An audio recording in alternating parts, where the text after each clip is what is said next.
Hello, Mana TV International viewers. Welcome back to yet another exciting session on our series, Healthy Life the Vegan Way. I'm your host, Kalindi. Healthy Life the Vegan Way is a series in collaboration with World Vegan Vision.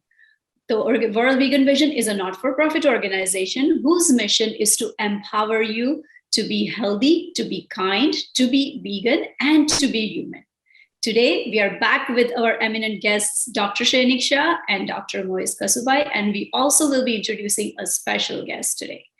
For those who are new, Dr. Shah is a humanitarian, he's an advocate of veganism, and he is a practicing internal medicine physician for over 35 years. And of course, he has been vegan for over 20 plus years. He's a firm believer and a follower of whole food plant-based diet. He strongly recommends a healthy lifestyle to prevent, reverse, or manage disease using whole food plant-based diet as a tool. Our next guest, Dr. Moez Kasubai, as you all know, is an associate chair of medicine in an academic medical center. He has passionate interest in plant-based diet and plant-based nutrition, especially to reverse chronic diseases. He's a physician advisor and to a lot of healthcare technology companies and another advocate for plant-based diet. And today, our special guest, I'll be introducing Mr. Avinash Kachhy. He is a passionate follower of veganism. He, in fact, calls himself an armchair activist. By training, Avinash ji is an industrial chemist and also an IT professional. After hearing about benefits of plant-based diet, he went a step further to learn more about it. And he, in fact, got a certification in whole food plant-based diet from Colin Campbell Center of Nutritional Studies. He has been a very strong volunteer at World Vegan Vision, and his skills, whether his activism or whether his IT skills have incredibly helped World Vegan Vision. So I like to call him master of all trades. Welcome, Avinash ji, on the show. Thank you. So viewers, so far we have presented to you the numerous benefits of veganism. And after hearing so many benefits, now, you have a lot of questions and, very natural. It's very, you're inquisitive about, okay, you guys have told us so many benefits. Now, is there anything else that you need to know? Or there are so many questions that arise from, okay, whether this is everything that you're saying is going to work for my body? Is it healthy? What is it? Am I going to, not have enough nutrition, et cetera, et cetera. So today, show is dedicated on I like to call it the myth busters of veganism. So we are going to tackle a few questions one after another, and hopefully that will help you, that will help you to be more of an informed consumer or informed vegan. So let's start, and we're hoping that it will clarify some of your doubts. So let's start with number one question. And, a lot of people think veganism and vegetarianism are the same. So, Dr. Shah, can we answer that question? Or can we help differentiate? I think that the majority of the people who always I talk to in my practice that, okay, you should start the vegan, he says, Doc, I don't eat any meat. They don't understand, and maybe unintentionally, they're leaving out the dairy products, eggs and cheese and butter and milk and ghee and all those things, because that's where majority of the diseases are also coming out of. In fact, they found out that the people who were, and in fact, in my own practice, I found out that people are vegetarian. Why are they still getting heart attacks? Why are they still becoming diabetic? So all these questions always bothered me, and I kept on searching myself. And little by little, I gravitated towards the dairy products because dairy is very high in cholesterol and has been linked with cholesterol, of course. But on top of that, blood sugars and elevations and diabetes and all those things we had talked in the past. So yes, there is a huge difference between vegetarianism and veganism. We really want a perfected diet, and that will not be perfected until you become vegan. So vegetarians, be aware, because there are still high risk for heart attacks diabetics, hypertension, strokes, all these things are still happening to the vegetarian. In fact, where we come from in India, a lot of people are vegetarian. Still, I see the heart disease is so rampant. So that's not where the buck stops. The buck has to stop when all the animal products have to stop. What do you say, Moise? I agree, Dr. Shah, very much. And there's another difference also between veganism and what you follow, which is a whole food plant-based diet, where you also take out the oil out of it really there. For instance, veganism could be also fries and Coke. Now, Coke or Coke, for instance, has sugar inside. Fries are potatoes, but they are deep fried. There's oil inside that can cause damage too. So further advancement in veganism is whole food plant-based, where you eliminate the oil, eliminate the sugar as much as you can. I agree. What's your experience about? My observation is that veganism and vegetarianism are not as close as non-vegetarianism and vegetarianism is, because the way we produce the so-called vegetarian foods, which is eggs and dairy, the products resemble more like meat.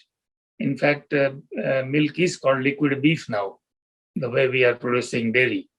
And I also believed at one point that there was no harm in eating eggs because there was no life in them. But when I found out that all the male chicks are killed at the age of 1 or 2 days, it became quickly apparent that vegetarian food is no longer acceptable. And there are many religions.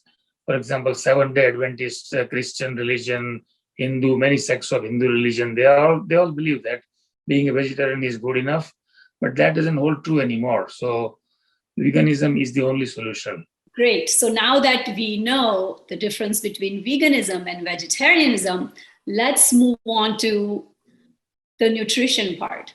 So the next question, when there's a vegan in the room, the question in everyone's head, of course, non-vegans, is where do you get your protein from, right? Do vegans get enough protein? Do plants have protein? Can you build muscle on protein without meat? Can you build muscle? Can you bulk up on a plant-based diet? So doctors, what do you have to say about that? Dr. Shah, what is your view? But there is really no shortage of foods on the whole food plant-based side. The beans are very good sources of protein. The soy is there, lentils are there, and even nuts have protein, even leafy vegetables, spinach and all that have various amount of proteins. 1 cup of black beans can give you 15 grams of protein, and 1 egg is 6 grams of protein. So really people think that if they're eating eggs for protein, it's really not enough protein to really say that that's the main source of protein. In fact, I had one patient, very interesting story. She's a nun, a Catholic nun, and she went back to India and she attended one of those nature clinics and things like that. And because she used to have a high cholesterol, diabetes, and she really stayed there almost a month, and she brought everything back to normal. She stopped all her medication. I was so pleased. And then we did another blood test a couple of months later, and suddenly her cholesterol started going up. I said, "Sister, what happened here?" He says, "No, nothing. But when I sit down for breakfast with other nuns, they say you're not eating really enough protein. So you know what? You should start eating eggs." So she started eating eggs. Not really. I said, "What were you doing before that, though?" He says, "I was eating mung, a cup of mung." I said, I showed her on the Google. I said, "Mung has 15 grams of protein and eggs have 6 grams of protein. Maybe you should go and tell the other nuns to start eating mung rather than eggs." So there are a lot of misbelief that there is not enough protein in the whole food plant-based diet, which is not true. The only thing you have to be careful is you have to have a variety of different beans and lentils. That's why God has created all these variations. So we need to try that so we can get enough amino acids and all that. So quinoa is high in protein. So a lot of things are available. Even they came with their parents, and like father and son teams, they were taking excessive protein powders and all that. And suddenly their creatinine, kidney function started deteriorating. So you really have to be careful in going all the way in gung-ho into protein powders and things like that. So. And the notion that people eat meat or not, animal-based foods for protein itself is a myth, because not everybody, hardly anybody is a bodybuilder or an athlete. People are mostly sedentary nowadays. So most people eat animal-based foods because there is no other choice in the food system developed by our government, or because of the taste. Many of them are for taste, and the poor people are because there is nothing else available.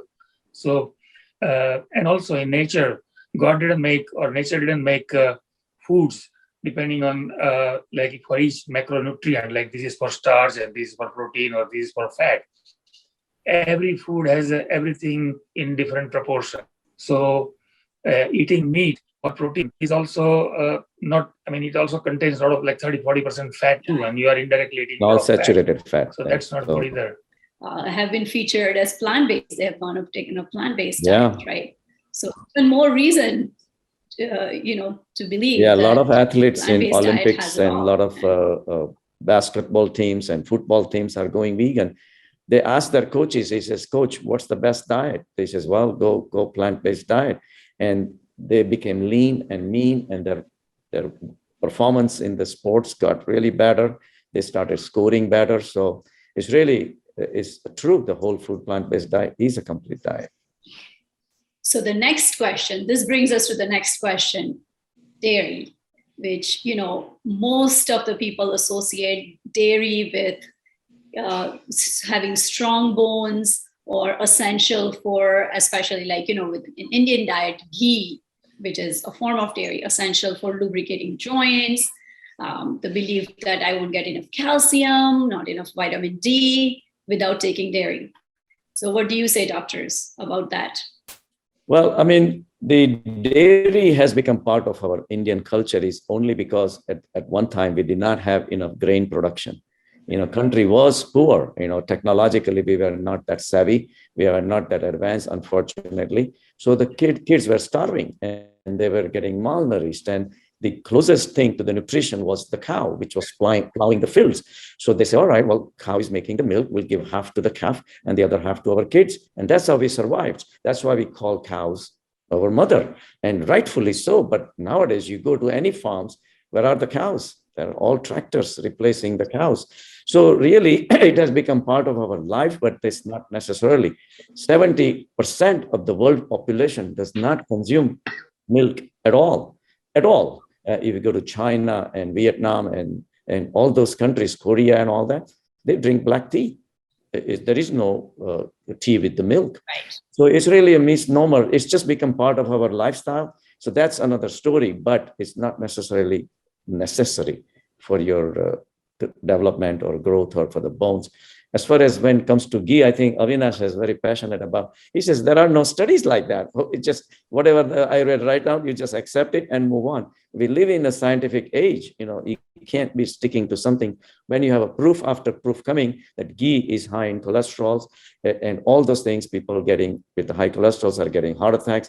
How can we just sit and watch and not do anything about it? We need to grow up. So what do you say, Avinash? Ayurveda, which people believe in, Vedic traditions, which people believe in. And actually, it's not that people believe in. People just want excuses to justify their taste. And they just hang on to all these ancient scriptures and ancient books, which are based on no scientific evidence at all. And just hand me, and people go by that. There are certain religious sects also who feed the people a lot of dairy, and they call it sattvic food. And then when you ask them, they quote the Vedic method of producing dairy, but actually they are buying dairy from commercial producers. So, we have actually no reason to consume dairy at all in today's times. I'll just give a historical perspective to this. Right. And if you look at it, we human beings have been on this earth for the last 300,000 years, right? And when we started having dairy, 10,000 years ago. So the majority of human time we've been on this earth, we've not been having milk. And what happened 10,000 years ago? Farming came around. Along with farming came cows and came along milk. All the farming was the beginning of civilization, but end of health. Because after that, when we were hunters and gatherers, we were more healthy because we were having better food. When we started farming, we started having the worst food. And that's when, yes, civilization got better, but we got much more ill health, really, associated. In fact, they had excavated some skeletons, and they found out that a lot of skeletons had cavities in their teeth. because they coincided with the time when the farming started, because farming was done more for starchy foods, the wheat and rice and maize and all those things, right? So carbohydrates actually stick in between your teeth, and the staphylococcal bacteria come to eat that. The end product is acid, and it causes the cavities. So they found out that the skeletons which are excavated before the farming, there were no cavities.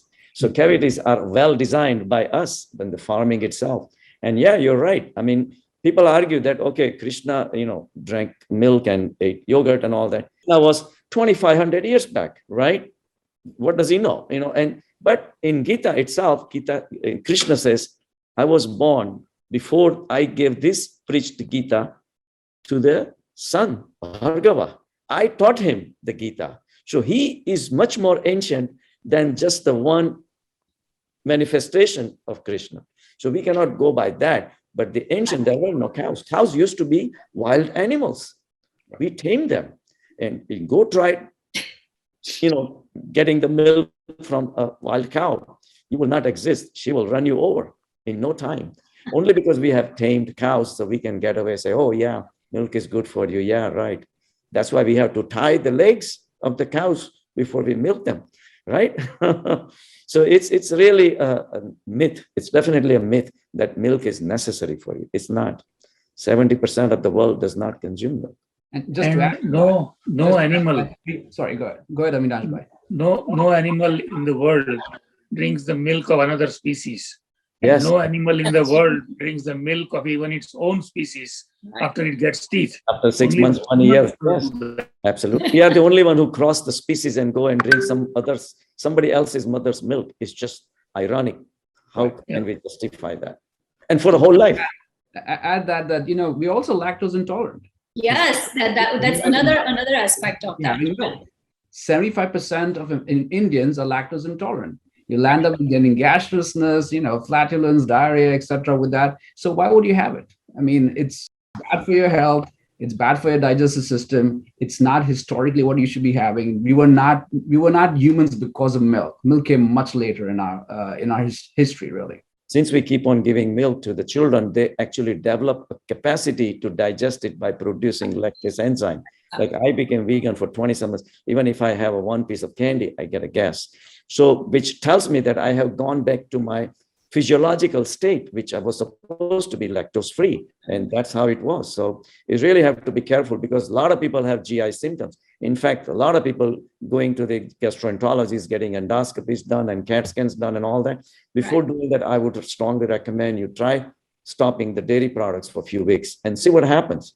Many of them may just get better. This brings us to the next question. A lot of us, most people associate dairy with calcium, and vitamin D. Obviously, if you're not going to eat dairy, people think that where am I going to get my vitamin D? Where am I going to get my calcium?